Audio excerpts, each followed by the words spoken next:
Alejandro Inman, abogado, gracias por acompañarme. Te he seguido en los medios y bueno, nos conocemos hace tiempo ya, así que mil gracias por estar acá. Muchas gracias, Sebastián, por la invitación y muy feliz de estar aquí contigo. Alejandro, quiero partir conversando contigo sobre lo relacionado con lo que es ser abogado en Chile en el siglo XXI, porque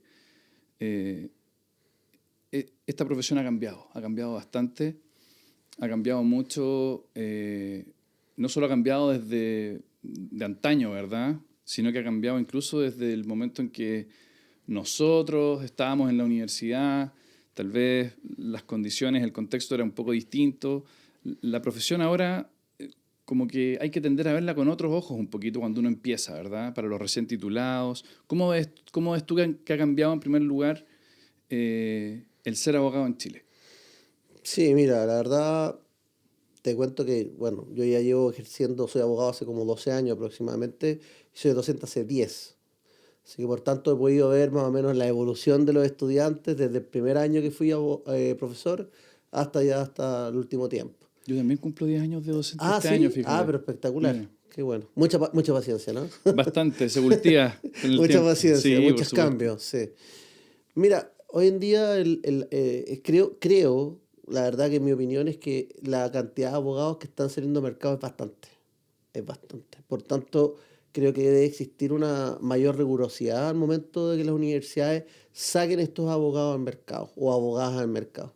Fue bien importante lo que dijo ayer la presidenta, o antes de ayer la presidenta de la Corte Suprema, ¿eh? Ella dio un discurso bastante importante Mm, y reflejó en cuanto a los requisitos que también tenían que tener los abogados, la abogada, y también desde un punto de vista ético. Si tú te das cuenta, el año pasado y el antepasado han ocurrido los escándalos más grandes dentro del Poder Judicial, sí. con ministros supremos, con ministros de las Cortes de Apelaciones. Entonces, ya la opinión pública ha tenido una opinión bastante baja en cuanto al Poder Judicial y en cuanto a las instituciones. Sí. También lo que ocurrió con Gendarmería también, ya que debe ser una de las instituciones peor evaluadas Mm. en cuanto a que se les escapan los reos constantemente. Que llega a pensar un poco que puede ser un poco de mala suerte, que puede ser corrupción, eso no se sabe, eso se está investigando, pero las instituciones se han debilitado a través del tiempo. Y Eh, eso es bastante grave. ¿Y eso ha afectado, tú crees, la profesión? Claramente, ha afectado. Eso yo me doy cuenta porque al momento de... Yo te voy a dar un ejemplo práctico. Siempre es bueno dar ejemplos prácticos. Cuando recién me titulé los primeros 3 años, por ejemplo, un honorario, cuando tú cobrabas, vamos a hablar cualquier ejemplo, un divorcio, por ejemplo, Ujú. tú podías cobrar una cifra que podía ser máxima 1 millón de pesos o entre 600.000 pesos, un divorcio, por ejemplo. Ahora hay abogados que cobran hasta 50 o 100.000 pesos por un divorcio. Mm, Entonces tú te das cuenta que ya la oferta de demanda ya explotó y ya sí, hay abogados que ven por temas de masividad. Por claro. tanto, que ellos prefieren tener 20 divorcios en vez de tener uno, el cliente o la persona que busca en este caso, que no está dentro de lo que es las facilidades que le da la Corporación de Asistencia Judicial porque no se encuentra dentro de ese rango ya, Mm, y tiene que contratar a un abogado particular, contrata abogados que cobran 100.000 pesos. No tengo nada contra eso, es una estrategia de mercado, pero mata un poco la mm, profesión. ¿Por qué? correcto. Porque tú sabes que es una profesión larga, son 5 años de estudio, son tesis, examen de grado, práctica no remunerada. Sí. Entonces, yo creo que la carrera poco a poco ya, a través de los años, y yo lo vi en otras realidades sudamericanas, va a ir bajando de nivel y eso va a ir ocurriendo. Y los honorarios van a ir bajando, van a ir bajando. Sí, ¿eh? Sí, claro, por supuesto. O sea, lo que ganaba un abogado en Chile en los años 90, sí, yo creo que se ha reducido un 80% lo que gana un abogado hoy en día. Mm, Especialmente los recién titulados, ¿ya? La gente busca muchas opciones. Tú te metes en internet y puedes ver 1.000 anuncios, 1.000 cosas, sí. y por la mitad de tu precio o por 90% de tu precio. Entonces, a veces no se puede competir contra eso. El mercado está saturado, estamos de acuerdo, la profesión y su ejercicio ha cambiado. Sin embargo, hoy tú te dedicas al ejercicio libre, entonces te quiero preguntar, como para dar un tipo de esperanza Sí. a quienes están recién titulándose o quienes están empezando. ¿Qué se requiere para tener éxito en el ejercicio libre de la profesión de abogado hoy? Mira, hay algo muy importante que no nos enseña en la universidad, ¿ya?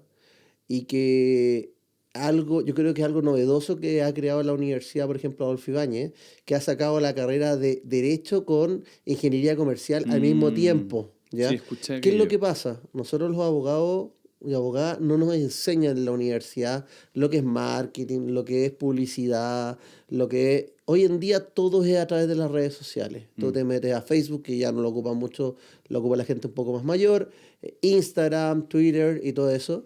Y hoy en día los abogados que ejercen de manera libre tienen que tener las capacidades publicitarias en cuanto a habilidades blandas para poder ofrecerse al mercado. Yo lo hago hace bastante tiempo.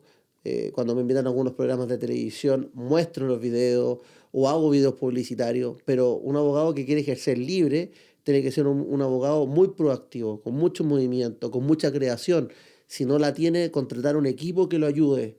Y de esa forma van a poder llegar clientes.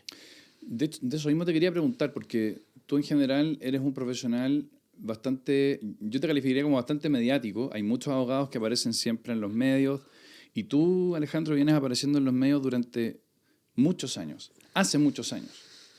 Eh, Has ido a matinales, has estado presente en prensa escrita, redes sociales. ¿En algún momento sentiste o tuviste un poquito como algún reparo en entrar en este mundo pensando que te podías tal vez desperfilar o algo por el estilo? Mira, en un principio pasa eso. Uno cree que aparecer en televisión o que te inviten a un programa podría desperfilarte un poco, pero el mundo ha cambiado completamente. Mm, Hoy en día ya la persona que se ve en televisión, que aparece en un matinal, que aparece en la prensa escrita, que ya no se lee mucho, la verdad, hoy en día el diario físico ya no existe, salvo los fines de semana, la gente lo ve con otro ojo. Yo creo que los mejores clientes que yo he tenido y que me han llegado ha sido a través de las redes sociales y a través también de publicidad en televisión. Por mm, tanto, es una muy buena fuente para las personas que somos, ¿cómo se llama?, independientes. ¿Ya? Yo jamás he cobrado por ir a un programa de televisión, jamás. Hay otras personas que cobran.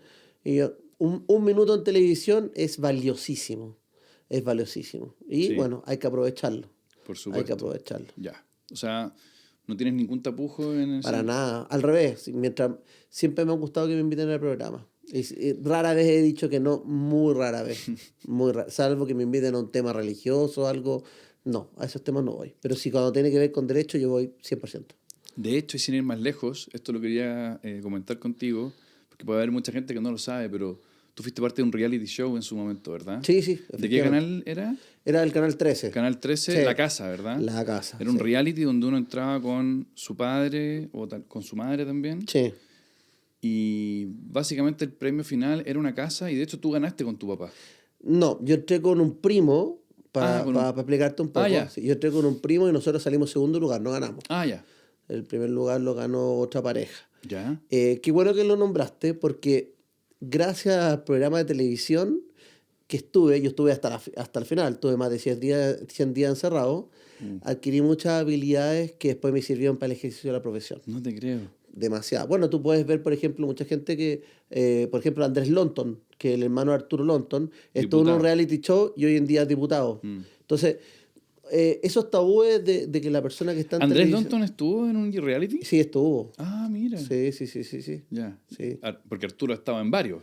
Sí, Ya. sí, pero Arturo parece que no es muy de la universidad, pero sí el hermano. Ya, sí, El hermano correcto. estudió Derecho allá en Viña del Mar Mm, y tengo entendido que es un muy buen profesional y le ha ido muy bien en la política, por lo ya. menos en su área. Pero eso, claro, a mí me pasó que cuando salí el reality, año 2006, y entro a la universidad, yo tenía ese tabú de, pueden pensar que yo soy un gallo medio flojo, pueden ser que yo no encajo Mm, pero no fue así, al revés. Siempre tuve una buena disposición por parte de los profesores y incluso me fue bastante bien que varios compañeros. Entonces, no tiene nada que ver una cosa con la otra. ¿Cómo fue tu experiencia en el reality? Con el tema de las cámaras, con el tema de las luces, de ser una figura más o menos mediática. Mira, es un poco complejo. ¿A qué te digo? Es que tú entras a un programa, tú eres una persona completamente desconocida. No es que haya salido el reality y haya sido la persona más conocida del mundo, pero entras a un programa donde tú no le tomas el peso a la fama. Yo estuve 100 días encerrado, No, duró el reality 3 meses, pero al final fueron 100 días. Salgo del reality y me encuentro con que la gente me pide autógrafo andando en la calle y me sacan fotos, todo eso. Entonces, la gente que ya lleva hartos años en televisión, ya la fama la maneja. Claro. Pero una persona que sale de un encierro y agarra fama en forma inmediata es un boom muy fuerte. Igual mi reality fue hace muchos años, fue hace 20 años. Fue hace tu Entonces, tiempo, pero fue en la época dorada de los reality, diría yo, ¿no? claro, hoy en día los reality los que buscan son más conflictos, personas conocidas, hijo, pololo de quién o no sé quién, generar conflicto, o sea, lo que más vende es el conflicto en sí. Los realities cuando empezaron, ponte tú con Protagonista de la Fama, con el mismo Álvaro Valero, o en el caso del mío, que fue uno de los primeros reality, eran todas personas desconocidas, no había ninguna persona conocida. Claro. Ahora ya los reality es una industria ya. Hay gente que vive los reality, o sea, hay gente que va Y a reality encierran a a puros rostros, Europa, ¿verdad? a Gente Perú, conocida. solamente gente conocida porque eso es lo que pide la gente. Claro. La gente quiere ver gente conocida peleando. Incluso yo me imagino, algo que yo creo, muchas de estas cosas, estas peleas deben ser muchas ser actuadas también. Se ha perdido un poco la originalidad de los reality shows. En la nuestra eran 100% reales todo lo que pasaba. Hoy en día yo creo que ya juega mucho el tema de discutir, pelear, para que después se pueda tener mayor fama, para luego hacer eventos a la salida de los reality. Los reality no pagan mucho. Lo que uno gana en definitiva son los eventos que uno hace después. La rentabilidad posterior que te puede dar la Exacto, exposición exacto. mediática. En Los el canales fondo. pagan muy poco, Mira, muy poco. A nosotros nos pagaban 50 lucas a la semana, para que sepáis. no te puedo Claro, creer, 50.000 viejo. pesos a la semana a cada uno. A Franco, a mi primo y a mí. Entre los dos hacíamos 100 lucas. A la semana. Y sacamos el segundo lugar y ahí nos pagaron 10 millones de pesos el segundo lugar dividido en dos. Perfecto. Pero después, obviamente, cuando ya los reality se empezaron a hacer como más famosos y todo este tema, con gente medianamente conocida, la Grita La Raíz, cosas así, claro, ellos les pagaban fuerte, porque era gente de los medios, ¿ya? Pero los que éramos desconocidos nos pagaban nada. ¿Tendrá que ver algo tu pasado en realities con el hecho de estar presente en los medios hoy día o no? 100%. Ah, ya. Sí, claro. Ya. Pero no es que yo por haber estado en un reality, ahora me llaman a esto. Yo creo que fue que yo pude canalizar, pude absorber lo que significaba la televisión y también es poder expresarte. Hoy en día la gente busca un abogado, por lo menos, que le pueda explicar las cosas con palabras simples. Ujú. A veces uno ve entrevistas, abogados muy buenos, pero con mucho tecnicismo. Y la gente queda plop, dice, oye, pero no entiendo absolutamente nada. Y yo creo que ha sido una de las cosas que más me ha favorecido, que siempre he explicado con palabras simples y he ido directo al grano. Y eso, bueno, me ha generado que finalmente me han invitado a varios programas en varios canales. Qué bueno. Ahora, Alejandro, tú hace un rato tocaste un tema que a mí me interesa bastante y que de hecho yo también siempre lo converso con mis estudiantes, que dice relación con el tema de la ética y, bueno, en general, digamos, todo el mundo está conteste hoy de que el Poder Judicial está pasando por una crisis más o menos importante. A nivel Grave. institucional. Grave. Sí, a nivel Sí. institucional. Sí. La imagen que se está proyectando no es la mejor para la ciudadanía. Y eso tiene que ver con, básicamente, el tema ético. O sea, el caso de Luis Hermosilla, que fue sumamente, extremadamente mediático, ¿verdad? Tenemos otros casos como, no sé, el llamado Mejor Abogado de Chile, no sé si has escuchado hablar Sí, de él. claro, lo conozco. Ya. Y así varios otros, ¿verdad? Sí. Si es que eso lo sumamos a esta crisis que hay en el Poder Judicial con ministros, ¿verdad? Con miembros de integrantes de los tribunales de justicia, de los tribunales superiores de justicia incluso, esto es alarmante, diría yo. Muy grave. Sí. Muy Entonces, grave. yo primero te quiero preguntar cuál es tu impresión al respecto y segundo, ¿cómo manejas tú, como profesional, el tema ético a la hora de ejercer tu profesión? A ver, la primera pregunta. A ver, yo creo que... ¿Cuál es la primera pregunta? Se me fue, perdón. Respecto de cómo ves tú la crisis actual. Mira, la crisis la veo bastante grave. No soy de la postura del Frente Amplio de reformular todo, reformular Carabineros, Refundar, ¿verdad? refundar el Poder Judicial. No, ni tampoco leí completamente el primer proyecto de la nueva constitución y jamás habría votado por él y por eso perdió, ¿ya? O sea, poco menos iba a existir distintas justicias en distintas partes, eso no existe, eso no existe. Pero sí yo creo que llega un momento, Sebastián, de que ya hay que darle un coto a esta situación. Ujú. Y eso nace también por amiguismo. Dentro de las mismas cortes o de los mismos tribunales, obviamente hay un estudio hace poco que creo que un tercio de las personas que trabajan en el mismo Poder Judicial son familiares también. Entonces, Mm. también hay un tema también de que no puedes también meter familiares adentro del Nepotismo. Poder Judicial, claro. O lo mismo lo que es las notarías. Ponte tú, para que tú puedas ser notario, tenía que poco menos moverse el notario y después el notario venía el hijo y después venía el otro. Sí. Ahora tuvieron que hacer toda una reforma, un Ujú. cambio. Entonces, no, es una situación actualmente grave. El tema de Hermosilla fue la caja Pandora que abrió muchas situaciones. Sí. Destituyeron, imagínate que jamás habían destituido, salvo del ministro Luis Correa Bulo, hace muchos años atrás que lo habían destituido en la Corte Suprema. Ahora destituyeron a dos, ¿cómo se llama? Ministros de la Corte A dos Suprema, o supremos, sea, a sí. dos supremos. Tenemos también de la Corte de Apelaciones, Mm. tenemos en la Corte de Apelaciones de Rancagua de un ministro de la Corte de Apelaciones que se suicidó. O sea, tenemos una situación compleja. Estamos hablando acá, bueno, de Ángela Vivanco, estamos hablando en corte de apelaciones del ministro Simpertigue, ¿verdad? Hace poco tiempo atrás fue Sí, destituido. sí. Eso es, o sea, a todas luces es muy grave y los mismos abogados lo consideramos muy grave, pero el daño que se le produce a todo el Poder Judicial en razón de estos escándalos es muy grave para la ciudadanía, para los ojos de las personas. Muy grave. ¿Sabes por qué, Sebastián? Porque la gente común y corriente, ya del diario vivir, que se levanta a primera hora y después vuelve a su casa, ve que no hay justicia. Mm.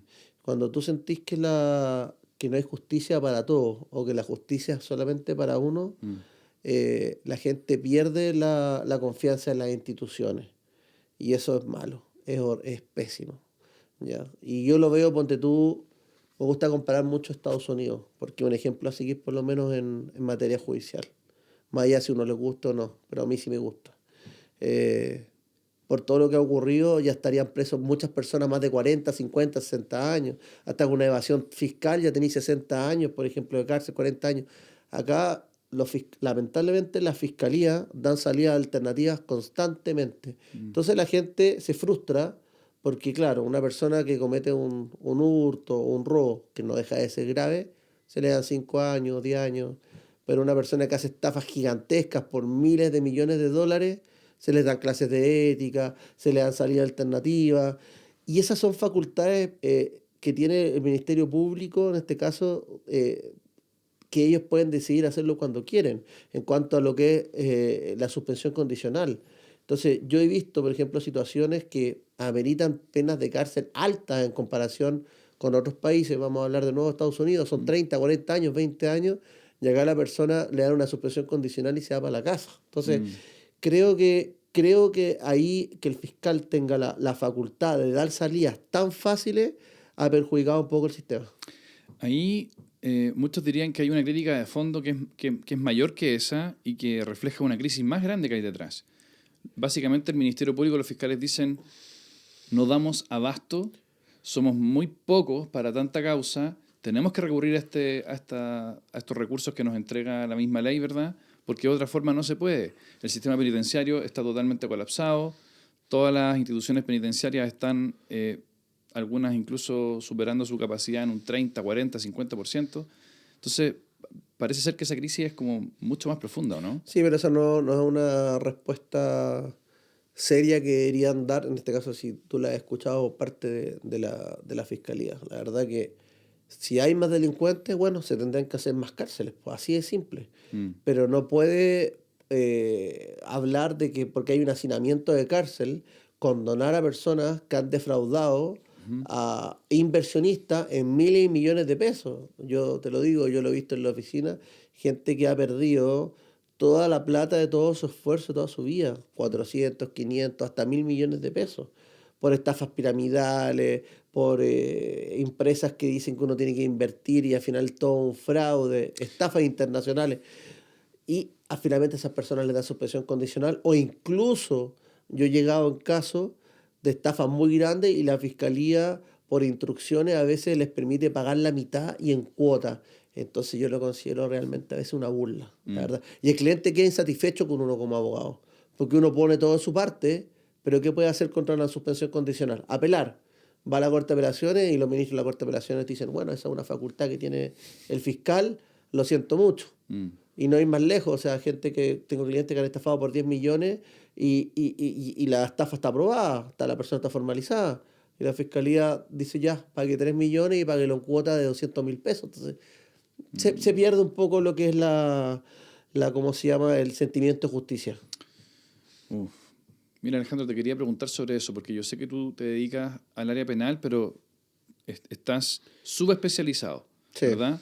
O sea, dentro del área criminal te dedicas a un tipo de delitos, ¿cuál es? Sí, yo veo todo lo que son delitos patrimoniales, estafa, persona indebida, giro doloso de cheque y delitos informáticos, que hoy en día es más o menos un boom. Y se lo recomiendo a los abogados nuevos que si les interesa, porque somos uno de los países con mayores fraudes informáticos del mundo. Sí, ¿ah? Sí. Fraude informático, delitos informáticos. Sí. Cuéntame un poquito de qué va esto, porque es un área relativamente nueva. Estos delitos no se cometían hace 10 años, tal vez ni siquiera hace 5, o sea, es bastante nuevo. Cuéntame, ¿en qué consiste el típico tipo penal? O sea, ¿cuál es la conducta y cuál es el perjuicio que recibe la persona, en este caso la víctima? Sí. Mira, primero son perfiladores, son personas que se encuentran trabajando, no están en Chile. La mayoría de los estafadores son de Europa del Este, de Sudáfrica, algunos de Panamá y algunos de México.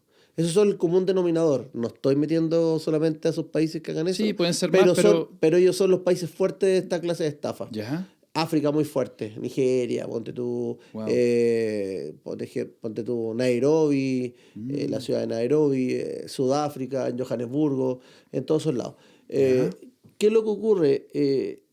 Grafícame qué es lo que pasa. Yo soy una persona acá en Chile. Es muy fácil, mira. Partamos que hay distintos modos, pero el más utilizado es el famoso phishing, que se llama, que es enviar correo electrónico donde dice que el banco, por ejemplo, tiene tú abres una cuenta, por ejemplo, en un banco cualquiera. Y no sé por qué, ahora eso es una duda que yo tengo, estos estafadores inmediatamente se informan de que tú abriste una cuenta en el banco a los 2 días. ¿De dónde sacan esa información?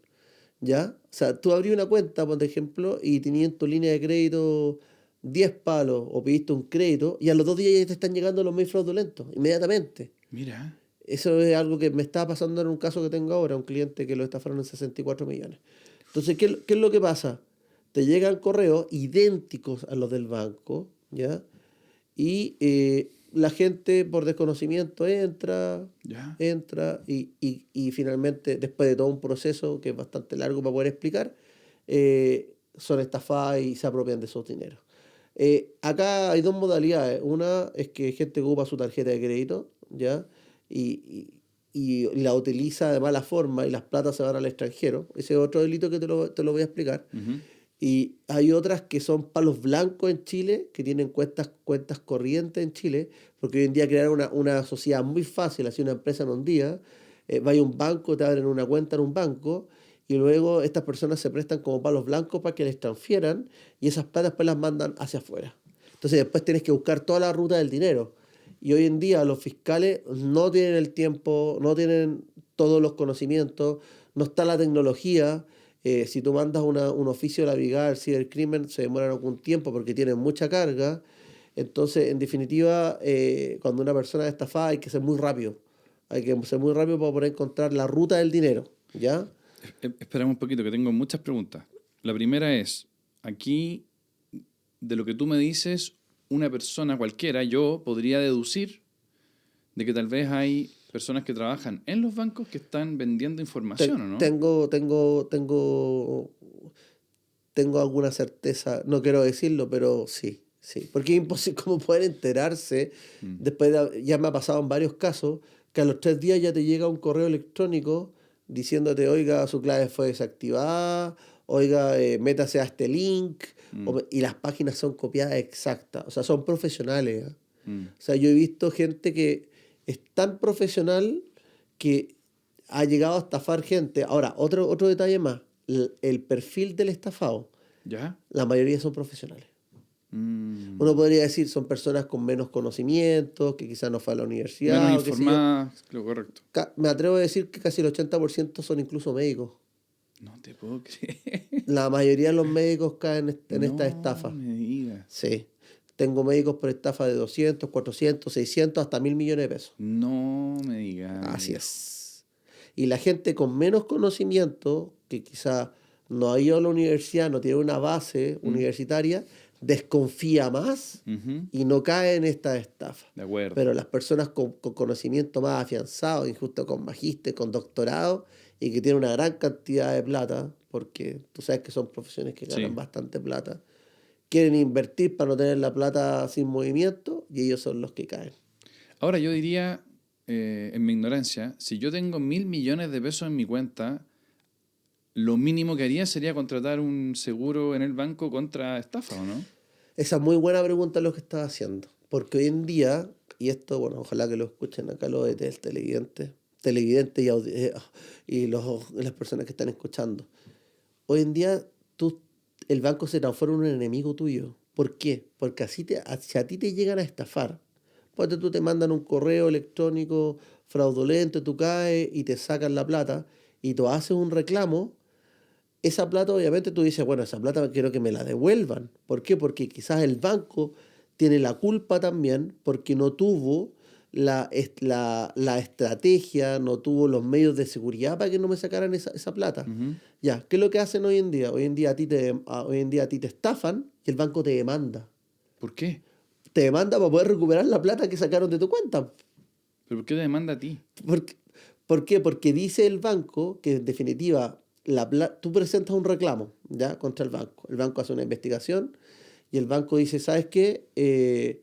Tú al momento de meterte a la página y hacer lo que hiciste, incurriste en culpa grave que se asemeja al dolo. Por tanto, tu actitud dolosa significa que esa plata que nosotros perdimos no te la vamos a devolver, sino que tú no nos la tienes que devolver a nosotros. Y esto lo ve el juzgado de policía local. Entonces, aparte de que Uy. tú eres una persona que fuiste víctima de un fraude, el banco te demanda y tienes que contratar a un abogado para que te defienda y tú poder finalmente la carga de la prueba del banco. Pero el banco tiene que demostrar que tú actuaste con culpa grave en este caso. ¿Y los bancos Y lo pueden demostrar en general? Porque, que, ¿sabes qué? Me suena como a que es un intento de los bancos de lavarse las manos y en vez de solucionar el problema de fondo, que es que te estafaron y tienen que devolverte tu dinero, lo que hacen es como básicamente endosarte la responsabilidad a ti, ¿o no? siempre van a tratar siempre no van a querer devolver la plata, la verdad. Tú presentas un reclamo, hacer una investigación, hay que tener mucho cuidado con lo que uno dice por teléfono porque lo están grabando. Entonces después dicen, bueno, usted tuvo la culpa, usted actuó en forma, ¿cómo se llama? Negligente, por tanto, esa plata que se le sacó no se la vamos a devolver. Imagínate pedir un crédito, tú pedí un crédito por 80 palos, 50 palos. Lo tenés que seguir pagando incluso siendo que te estafaron. Y eso fue directamente por culpa del banco. El banco tiene que tener medidas de seguridad para que no puedan ocurrir estas situaciones. O sea, Mm. alguien que acceda a tu cuenta desde un IP, desde otro país o de otra parte, se tienen que encender las alarmas. ¿Cómo son las medidas de seguridad de los bancos en Chile versus otros países? En, ¿Sabes? en Chile yo la considero mediana. Es ¿Ya? mucho disuasiva en cuanto a mandar constantemente publicidad, publicidad, publicidad, no te metas, no te metas, no te metas. Mm. Pero se debería, según mi opinión, realizar cursos para que las personas no caigan en estas cosas. Mm. Más que publicidad. La publicidad es una persona que la ve y dice, ah, ya, ok, listo, chao. Porque todo el día nos llenamos de información en la televisión, etcétera. Pero por lo menos como usuario del banco, como cliente del banco, a lo menos que nos hagan un curso que podamos ver en una imagen Mm. que es Un video colgado en el sitio web del listo, banco. listo. Y caben personas de 80 años, de 70 años, ¿cachai, no?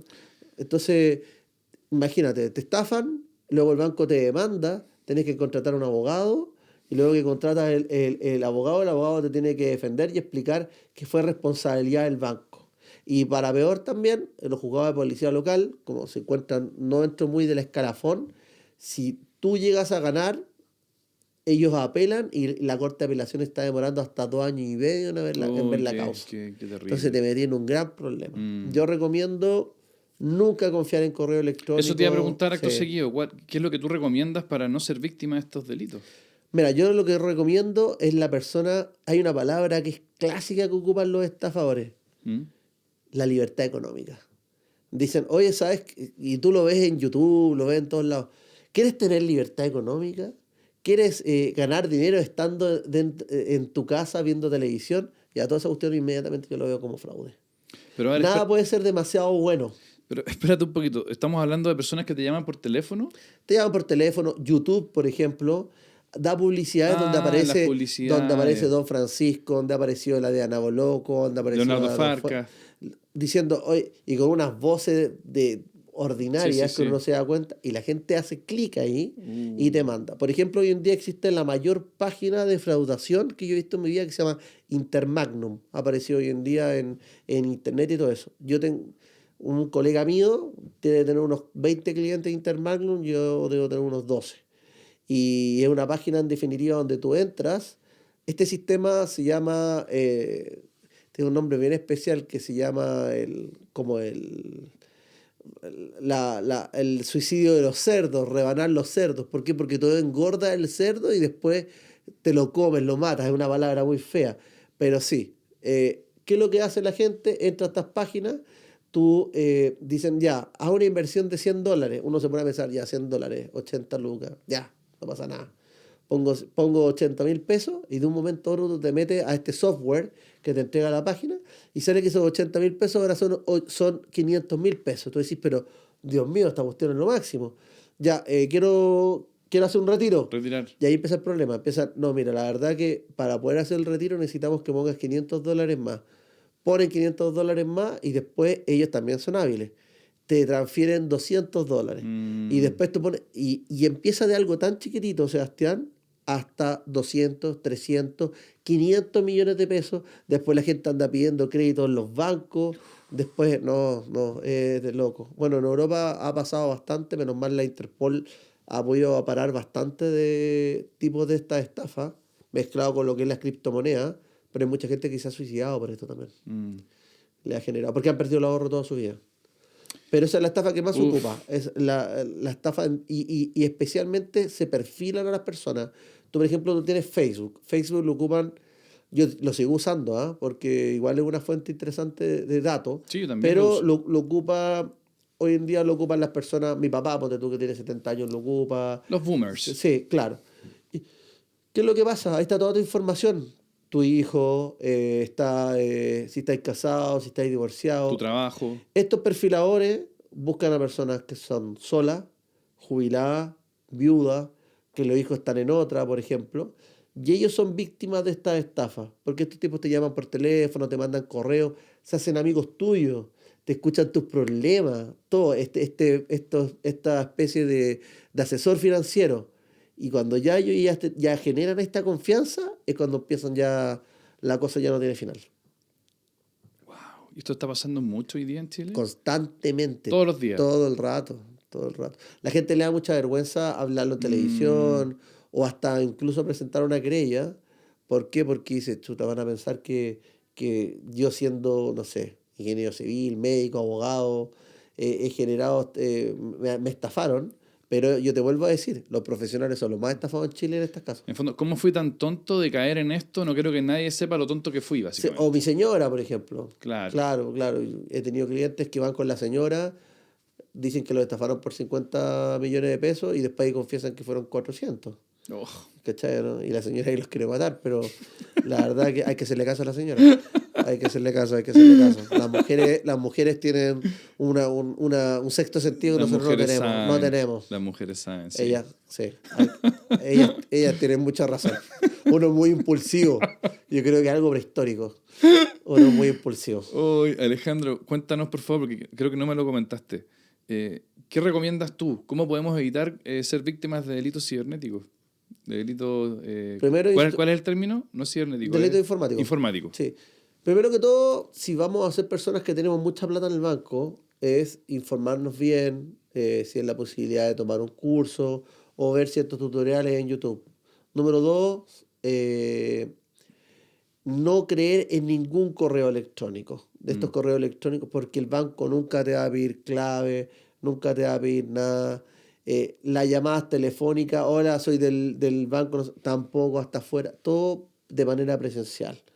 Y por otro lado también tratar de ser lo más cuidadoso posible. ¿Ya? Vuelvo a decir, son perfiladores, son personas que son hasta profesionales de la psicología, donde te dan 200 vueltas. Y yo he visto, imagínate, yo he tenido casos donde hay clientes que han perdido, ponte tú, 300 millones de pesos, ¿ya? Que fueron estafados en México, estando acá en Chile. Y estos estafadores te dicen, oye, yo también fui estafado, porque yo tenía un fondo de inversión, yo invertía oro, invertía en petróleo o en la criptomoneda Ethereum, Bitcoin. Tengo una abogada para que podamos recuperar toda la plata. La abogada cobra $10.000. Mis clientes la han depositado a la abogada envía la resolución del tribunal que ganaron $1.000.000 y primero, el abogado es falso, la resolución es falsa, todo es falso y ya perdieron toda la plata. Incluso yo he tenido que llamar, una vez llamé a Guadalajara, me acuerdo, al tribunal, no me acuerdo qué tribunal era, le dije, oiga, existe, pues ya se tratan de licenciados. Oiga, el licenciado no sé cuánto existe. No, si el licenciado aquí no existe. Y la magistrada tampoco existe. O sea, es tan así que falsifican resoluciones judiciales, falsifican documentos del Servicio de Impuestos Internos de esos países, falsifican documentos de notaría y de alta resolución y de alta perfeccionamiento. O sea, no es una cuestión ordinaria que uno pueda decir, no, están hechos muy bien hechos por profesionales. Con decirte que yo igual he investigado bastante sobre el tema, existen edificios en Europa del Este que se dedican solamente a la estafa. Son, como tú vas a una oficina, por ejemplo, donde hay cuadrículos donde la gente trabaja, son todos para la estafa. Como en la India, pero también en Europa del Este. O sea, edificios completos que se dedican a la defraudación de personas, en todos los idiomas. Si hay tanta gente dedicándose a eso, debe ser un buen negocio, po. Pero si después que ellos les dicen clientes, cada persona que cae en esta estafa, pues hacen fiestas, les regalan autos, son mafias tremendas. En China, ponte tú, pasa también que hay personas que son secuestradas y las obligan a estafar a otras. Este tema es grave. Hoy en día va a ser, yo creo que uno de los grandes problemas que vamos a tener acá a nivel mundial, ya lo que son los fraudes informáticos. Sí. Sí, 100%. Alejandro, te quiero preguntar por un caso en el cual yo sé que tú has actuado como abogado querellante, ¿verdad? El caso de Martín de los Santos, que fue un caso muy mediático, apareció en todas partes y durante mucho, mucho rato. Me gustaría que primero nos dieras detalles del caso en específico. ¿En qué consistió? ¿Qué fue lo que ocurrió ahí? Ya, mira, primero va a empezar, yo no soy abogado querellante actualmente contra Martín de los Santos. ¿Ya? Yo fui un caso que que tuvo Martín de los Santos contra mi cliente hace 7 años atrás aproximadamente. Ya, perfecto. Lo que pasa es que a mí me han llamado mucho los medios porque yo fui uno de los pocos que logré formalizarlo. De acuerdo. ¿Ya? Entonces yo hice un estudio completo de él, entonces lo perfilé bien y sé quién es, sé cómo funciona y cómo ha actuado lamentablemente mal la justicia en la situación de él. ¿Ya? Entonces por eso se me ha llamado bastante como una especie de una explicación testimonial de lo ocurrido con él. Se entiende. ¿Ya? El caso de Martín de los Santos es finalmente un cabro que llega y a la salida de un nightclub en estado de ebriedad supuestamente. Todo lo que digo es supuestamente. Se tendría que probar en los tribunales. Correcto. Golpea al señor Yarsun, que es un conserje dentro de un edificio, y le da golpes en la cara, lo cual le hace perder la visibilidad hasta el día de hoy. ¿Y qué es lo que pasa con Él él? era un conserje de un edificio De que un se supone edificio. que estaba cerca de este club Claro, nocturno. claro. ¿Ya? Por situaciones distintas que se están averiguando, unos dicen que le pidió un cigarro, otros dicen que le habló, en definitiva le pegó. Ya. Le pegó a un señor que un señor obviamente indefenso, o sea, no está para la par, ¿cachai? Un adulto mayor. Igual es claro, igual es un tipo que nosotros cuando nosotros nos querellamos en contra de Martín de los Santos hace muchos años atrás, él le voló un pedazo de diente a un cliente mío. Que esa otra historia, no sé si después si quieres que te la cuente, Ujú. pero en definitiva era una persona violenta y tiene manejos de defensa, practica boxeo, todo eso. Ya, Entonces no es cualquier persona, o sea, una persona que está por sobre la otra al momento de poder pelear. correcto. Ya no una persona que es cualquiera para poder pelear. Sí, claro. Entonces, quizás yo creo que hubo ahí alevosía en el golpe que le dieron a este caballero, pérdida de la visión y todo. Y esto explota el caso. ¿Por qué? Porque en definitiva esta persona ya tenía antecedentes anteriores, pero ya no uno, varios. O sea, cuando me llegó la causa a mí, ya tenía causas anteriores por maltrato de carabinero, lesiones, etcétera, etcétera. Y después siguió. O sea, es una persona que está llena de causas. Y vuelvo a repetir lo mismo. La fiscalía, y en una oportunidad que a mí se me invitó a un programa de televisión, yo lo discutí con el fiscal nacional, con Sabas Chaguán, yo le decía, ustedes son los que dan esta salida alternativa, o cuando hicieron la reforma procesal penal, donde cualquier persona puede arreglar los problemas con plata, o el fiscal llega y en forma discrecional te da la suspensión condicional. Y eso es lo que ha pasado con Martín de los Santos. O sea, no ha pasado un día preso y le ha pegado gente en el casino, le pegó una señora que tenía, por ejemplo, el tema de unas cabañas, le pegó a otra señora por un tema, me acuerdo, de un auto, le voló un pedazo de diente a un cliente, le pegó al señor Oyarzún. Está lleno de problemas. Ahora tiene algunas querellas por estafa, allá creo que en Pichilemu. Entonces, ¿qué es lo que ha pasado? Él todo lo ha arreglado con plata, ya con acuerdos reparatorios. El sistema penal te permite dos salidas alternativas, o sea, hay más, pero la clásica del acuerdo reparatorio es la suspensión condicional. Sí. Y ha habido un abuso del acuerdo reparatorio y ha habido un abuso de la suspensión condicional. Es decir, lo que me estás diciendo es que, primero, esta persona se ha visto involucrada en muchos delitos de agresión Sí, y en todos ellos ha logrado indemnizar a las víctimas y nunca responder ante la justicia. claro, ha indemnizado a las víctimas o la fiscalía le ha dado la salida. Mira, el caso que te voy a contar, el que me ocurrió a mí, fue bastante doloroso para mi cliente. Mi cliente se encontraba con su polola, bueno, su polola, con la persona que estaba saliendo en esa época, Sí. y Martín de los Santos era el ex de ella.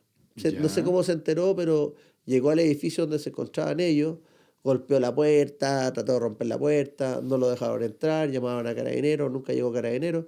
Y cuando mi cliente baja, como a las 3 de la mañana más o menos, a irse para su casa en su auto, lo estaba esperando este tipo Martín de los Santos.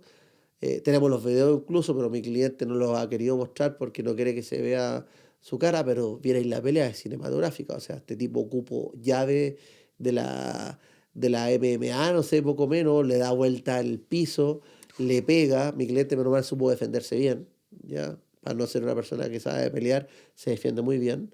Y le vuela un pedazo de diente, le genera una bursitis en el codo. Y teniendo el video en mano de la pelea y de todo, la fiscalía se demora un año en formalizar. Formaliza en este caso a Martín de los Santos y los gastos que incurrió mi cliente fueron grandes. Bueno, pues fueron superiores a los 7 millones de pesos, más o menos. Mm, ¿Sabes? Nosotros como acuerdo reparatorio pedíamos eso, pero la fiscalía le dio la salida por 300.000 pesos.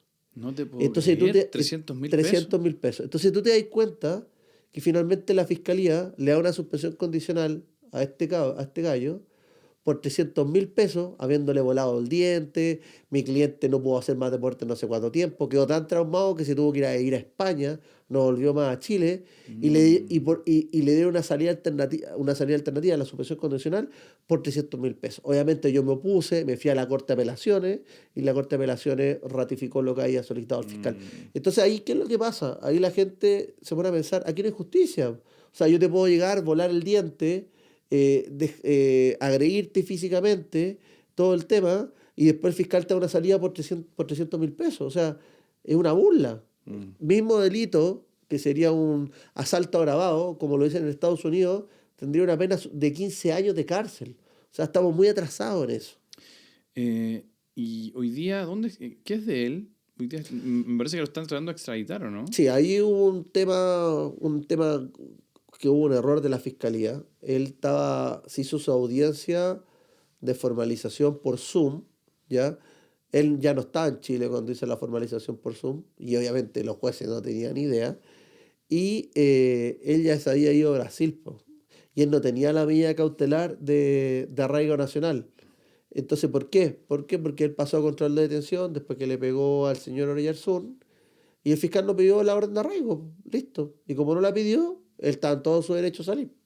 Después, como esto se hizo mediático, luego que se hizo mediático, pusieron una alerta roja, a él lo tomaron detenido en Brasil, y hoy en día está en una cárcel brasilera, que yo creo que ha sido el infierno más grande que hay, porque he visto la cárcel que no es nada, nada entretenida que digamos. Ya. Ha pasado por los tribunales brasileros, y Chile tiene tratado de extradición con Brasil, Ujú. y está supuestamente en los próximos meses debería estar volviendo a Chile. Lo que más se ha Ya. criticado es que él está pidiendo medidas especiales para llegar a Chile. Quiere irse a la cárcel Capital Llaver, o quiere irse a la cárcel de Casablanca porque dice que teme por su vida y todo eso. Entonces también se ha generado una discusión en la opinión pública que les han seguido dando beneficios. O sea, beneficio en cuanto a la salida alternativa, y ahora beneficio en cuanto al recinto penitenciario donde se encuentra. ¿Será que el delito de agresiones no es digamos, no es un delito que la fiscalía le dé gran preponderancia para efectos de ¿Medidas cautelares? cautelares, de medidas cautelares, o sea, particularmente considerando de que este tipo ya tenía antecedentes por los mismos hechos, Sí. varios, más de uno? Es que te estoy hablando, Dario de 10. O sea, No. maltrato de obra a carabinero, manejo de estado de ebriedad, o sea, tiene miles. Mira, la verdad es que es una falla que tiene el sistema. A veces, no es por andar defendiendo a delincuentes y todo eso, pero una persona que genera, no sé, que se roba algo, puede tener, no sé, una persona que vende en la calle, ponte tú, por ley de propiedad intelectual. Hay gente que se murió en la cárcel de San Miguel por el incendio, le dieron 60 días de cárcel. Sí. Ya, hay gente que te puede dar un golpe en la cara, volarte un diente y no pasar un día en la cárcel. Mm. Entonces yo creo que ahí hay que hacer una reforma importante. Porque obviamente yo creo que lo primordial, más allá de lo patrimonial, es obviamente la integridad física de la persona. Entonces ahí está consagrado en la Constitución. Por tanto, yo creo que las lesiones que uno le genera a una persona, sean físicas o sean psicológicas, son incluso más graves que algo patrimonial, para mi criterio. Y si la Fiscalía quiere buscar acuerdos con la contraria, porque el sistema se lo permite, yo sería mucho más restrictivo. Por favor, devuelva por lo menos lo que invirtió. Si hoy en día un diente se sale $1.000.000, un Sí. diente, se te cae un diente, no 300.000 pesos. O sea, no. Ahora ponte tú, estoy en un caso de una niñita de un jardín infantil que se quemó los pies porque fue bien famoso, está en las redes sociales, hizo un reportaje en Canal 13. Ujú. También tuvimos la audiencia la semana pasada. Se quemó los pies, se le tuvo que hacer cirugía plástica, todo eso. De nuevo, la fiscalía ofreció 300.000 pesos por cada imputado. Son 6 imputados. Entonces, y la niñita tiene problemas de control de esfínter y todo eso. Entonces, finalmente yo me tengo que ir por la vía civil después, pero la vía civil me va a demorar 5 años, 4 años. Y entonces la justicia penal, más allá que su finalidad es la responsabilidad penal, es también la protección a las víctimas y también la reparación a las víctimas. Y ese es el error que yo creo que se está cometiendo. No se está reparando a las víctimas, de un punto de vista monetario. Sí. Porque la idea no es darse toda la vuelta y empezar con un tribunal civil de nuevo. Tú sabes lo que es un tribunal civil. Son lentos, no están reformados. Hay que pagar todas las lento. notificaciones. Un receptor hoy día no te cobra menos de 100.000 pesos por notificación. O sea, yo soy víctima y aparte tengo que seguir pagando. Sí. O sea, no hay por dónde. La verdad. La verdad. Alejandro, ha sido muy interesante conversar contigo sobre la realidad jurídica de Chile de este último tiempo. Gracias por compartir con nosotros, gracias por haber estado aquí. Muchas gracias, Sebastián, y un gusto. Y espero que me invites de nuevo en alguna otra oportunidad. Encantado. Muchas gracias.